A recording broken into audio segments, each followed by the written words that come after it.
আমি খুব অদ্ভুত একটা চায়ের দোকানে গেছিলাম, যেটা বিরামপুরের প্রত্যন্ত একটা গ্রামে অবস্থিত, যেখানে চায়ের দোকানে কাস্টমার কম, মুরগি আর ছাগল বেশি দেখতে পাওয়া যায়।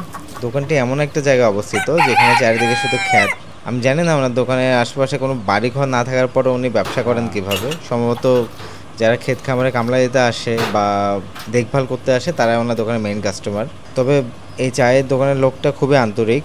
উনি আমাদেরকে দেখে কিনা ভেতর থেকে খুব ভালো ভালো কিছু কাপ বের করলো, এবং উনি এখানে গরুর দুধের বদলে পাউডার দুধের চা বানায়। কারণ হলো উনি মনে করে যে গরুর দুধ একদিনের বেশি রাখলে বাসি হয়ে যায়, উনি বাসি দুধ আসলে কাউকে খাওয়াতে চায় না।